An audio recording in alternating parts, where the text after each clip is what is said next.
India के एक शहरी जो कि पाकिस्तान का पासपोर्ट लेकर इंडिया से यूएसए गया, वहां से डिपोर्ट होकर आया है, वो शहरी कौन था और किसका पासपोर्ट लेके गया था, ये भी हम आपको इस वीडियो में बताएंगे। इसके साथ साथ बहुत सारे यूरोपीय कंट्रीज हैं जिन्होंने असाइलम सीकर्स पर पाबंदियां लगा दी हैं कि वो असाइलम वहां के अप्लाई नहीं कर सकते और बॉर्डर पर उनको रोकना शुरू कर दिया है। इसकी भी फुटेज सामने आई है और जिससे जो लोग यूरोप जाना चाहते हैं या वो ऑलरेडी रास्ते में हैं उनके लिए मुश्किलात बढ़ गई हैं। ये भी हम आपको डिटेल के साथ इस वीडियो में बताएंगे, इसलिए वीडियो को जरा ध्यान से और गौर से देखिएगा ताकि मैं आपको दो चीजें जो बताने लगा हूं। एक तो यह कि जैसा कि आपको पता है कि अमेरिका से इलीगल लोगों को डिपोर्ट किया जा रहा है और उसमें किसी भी कंट्री के जो भी लोग हैं, खा वो पाकिस्तान या इंडियन है या वो यूरोपियन है, उनको डिपोर्ट किया जा रहा है। और अभी जो ताज़ा तरीन हिंदुस्तान के अखबारों में और वेबसाइट में जो चीज़ें शाया, ये टाइम्स ऑफ इंडिया में भी, एनडीटीवी ने भी उसको रिपोर्ट किया है कि एक पाकिस्तानी पासपोर्ट मोहम्मद नज़ीर अहमद का जो कि चोरी शुदा था, वो कैसे चोरी हुआ, कहां से चोरी हुआ, वो जनाब एक इंडियन शहरी जिसका नाम एसी पटेल है, वो उस पासपोर्ट को लेके तो जनाब अमेरिका पहुंच गया। वहां जाके वो पकड़ा गया और उसको डिपोर्ट कर दिया गया है। अब आपको बताता हूं कि जब वो वापस आया तो जब इंडियन हुकाम ने उससे पूछताछ की तो उसने क्या बताया।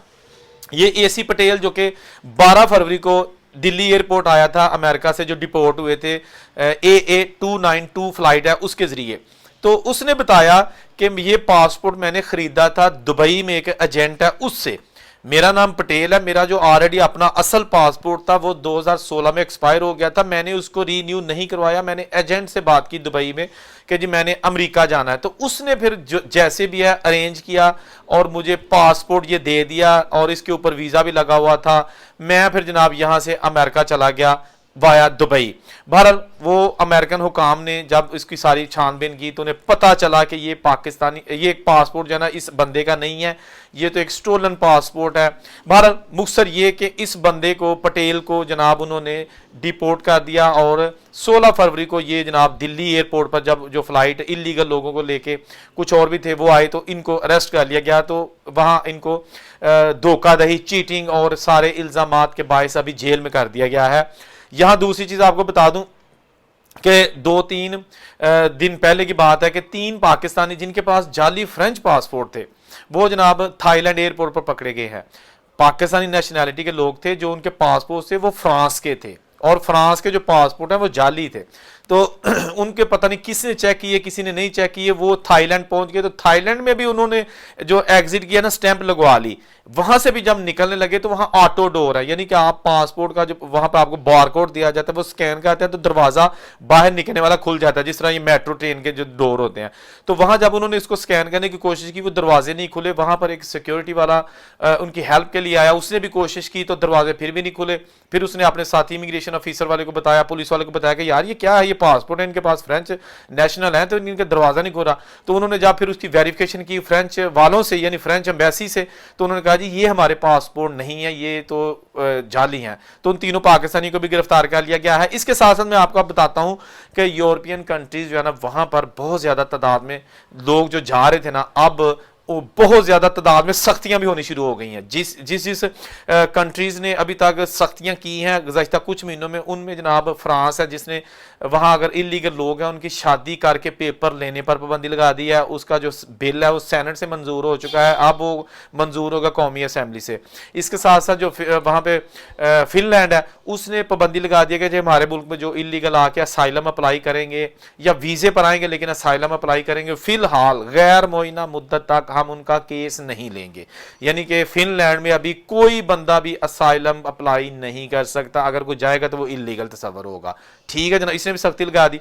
अब जनाब दूसरे बहुत सारे ऐसे कंट्रीज हैं जिन्होंने अपने बॉर्डर्स टाइट कर लिए हैं, जैसे कि इटली है। इटली में अगर कोई बंदा किश्ती के जरिए जाता है तो उसकी किश्ती जो है ना उधर से ही जो है ना वो उसको दूसरे थर्ड वर्ल्ड में भेज दिया जाएगा, जो कि दूसरा कंट्री अल्बानिया, वहां पर उन्होंने बनाया हुआ है डिटेंशन सेंटर। तो इटली में नहीं जाने दिया जाएगा, ये भी एक सख्त तरीन पाबंदी है, क्योंकि लोग गेम लगा के निकलते हैं और वहां जब पहुंचेंगे ही नहीं तो क्या फायदा ऐसी गेम का कि जब आपने बाकी जिंदगी डिटेंशन सेंटर में गुजारनी है। तो पर्सनल मशवरा अगर पूछेंगे तो वो ये है कि अगर आप अभी तक यूरोप नहीं गए तो जहां हैं वहां रहें। अगर आप यूनान में बैठे हुए हैं यूनान में रहें, तुर्की में है तुर्की में रहें, पाकिस्तान में पाकिस्तान में रहें। जलालत ख्वारी बिल्कुल आपकी मुंतजिर है। अगर इन दिनों में आप किसी भी कंट्री का विजिट करेंगे, खा वो वीज़ा लेके आप जाना चाहेंगे वहां पे रहने के लिए, यानी कि वीज़ा लिया लेकिन आपका विजिट वीज़ा ले लिया, लेकिन आपकी ख्वाहिश है कि नहीं असी उत्थे जाके जनाब लुक जाएंगे, बिल्कुल गलत करेंगे। और अगर आप इलीगल तरीके से कहीं जा रहे हैं तो बिल्कुल आप गलत कर रहे हैं। हालात बहुत खराब है वहां पर। आपको कागज बनाने का जो पहला स्टेप है वही नहीं क्रॉस करने दिया जा रहा, और मजदूरी भी नहीं मिलेगी। अगर पैसे कमाने हैं भाई, पैसे कमाने बंदा बाहर जाता है ना, तो वो जॉब भी नहीं मिल रही। छापे हो रहे हैं यूके, कनाडा, अमेरिका और जो यूरोपियन कंट्रीज है, यहां पर इन दिनों सख्तियां हैं। मेरी वीडियो कुछ लोगों को बुरी लगेगी, बल्कि वो कहेंगे यार बंदा तो जड़ा डरांदा रहता है। अल्लाह की कसम आपसे बिल्कुल सच्ची और खरी बातें करता हूं, क्योंकि ना तो मैं कोई एजेंट हूं कि मुझे कोई लालच है कि आपको डराऊंगा फिर कहूंगा जी अगर जाना है तो मुझसे रब्ता करें, इतने पैसे दें। ऐसा हरगज नहीं है। बिल्कुल हालात खराब हैं। मुझे भी आपने जो है ना वो कमेंट करके ये जरूर बताना है उन लोगों ने जो वहां ऑलरेडी बाहर के मुल्कों में मौजूद हैं कि किस तरह के हालात हैं। जो लोग पहुंच भी जाते हैं, छुप के काम करते हैं, थोड़े पैसों पे करते हैं। ये वीडियो जो है ना बनाने का मकसद ये होता है कि आपको हालात, क्योंकि हम बाहर रहते हैं, हमें हालात का पता है। ये इसका ये मतलब नहीं कि असी आप ही बाहर टुर गया तो दूजे भावे ना हो ना हो, असिया ने जो ना हो, ऐसा नहीं है। हम ये चाहते हैं कि जो लोग सेट हो गए हैं वो तो ठीक है, जो सेट नहीं हुए उनके हालात बहुत खराब है। दिन रात उनको नींद नहीं आती। आप अंदाजा करें, एक बंदा दिन रात मजदूरी करता है, 1000 यूरो महीने का नहीं अगर कमाता तो क्या फायदा ऐसी जिंदगी का। घर से कर्जा लेके बेचारा निकला है, घर वाले मुंतजर हैं कि पैसे भेजे।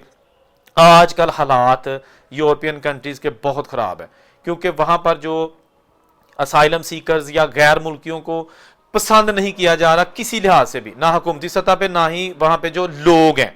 तो रही बात पाकिस्तान की, तो पाकिस्तान में तो इस वक्त जो एक मिनट है, तो रही बात पाकिस्तान की, तो पाकिस्तान में तो इस वक्त एयरपोर्ट्स पर भी इतनी सख्तियां कर दी गई हैं कि अगर आपके पास बिल्कुल सही असल वीज़ा है उसके बावजूद यहां से आपका निकलना बहुत मुश्किल हो चुका है। दोस्तों कीतियां कईयां ने भर दे कोई ने पे। जो लोग इलीगल तरीकों से बाहर गए हैं, अब जनाब जो लीगल तरीके से भी जाना चाहते हैं ना, उनके लिए भी मुश्किलात पैदा हो गई हैं। यहाँ से निकलना मुश्किल हो गया है। बाहर के मुल्क जो है ना उन लोगों को रखना नहीं चाहते। वहाँ पर इमिग्रेशन के मसाइल हैं, पेपरों के मसाइल हैं, जॉब नहीं मिलती, सख्तियाँ हैं, छापे हैं, क्या क्या कुछ नहीं है। मैं तो दुआ ही कर सकता हूँ कि अल्लाह ताला हम सब पे अपना रहम करे, और जो लोग ऑलरेडी पहुँच चुके हैं उनके लिए आसानियाँ पैदा करे, जो लोग अभी रास्ते में हैं उनके लिए भी आसानियाँ पैदा करे। और खुदा के लिए ये आखिरी बात उन पेरेंट्स के लिए जो अपने बच्चे, छोटे बच्चों को जो है ना भारी रकम एजेंट को दे के बाहर भेजते हैं। आजकल किसी बच्चे को अगर बाहर भेजेंगे तो मेरा ख्याल है कि आप अपने पाँव पे खुद कलाड़ी मारेंगे, क्योंकि एक तो बाहर जाना बड़ा मुश्किल हो गया है, वापस आ जाएंगे रास्ते में। दूसरा ये हो जाएगा कि जब वहां पहुंच भी जाएंगे ना, पहले नंबर भी यूरोप पहुंचना आसान नहीं है, लेकिन रास्ते में ग्रीस तुर्की तक पहुंच भी जाएंगे ना, जॉब्स नहीं है, जॉब्स नहीं है। ये लोग वहां पे बेचारे बहुत मुश्किल से जिंदगी के दिन पूरे करते हैं जो यहां से इलीगल तरीके से जाते हैं। जैसे भी जाएं, लीगल तरीके से जाएं। अपना और अपने बच्चों का ख्याल रखिएगा। अल्लाह हाफिज़।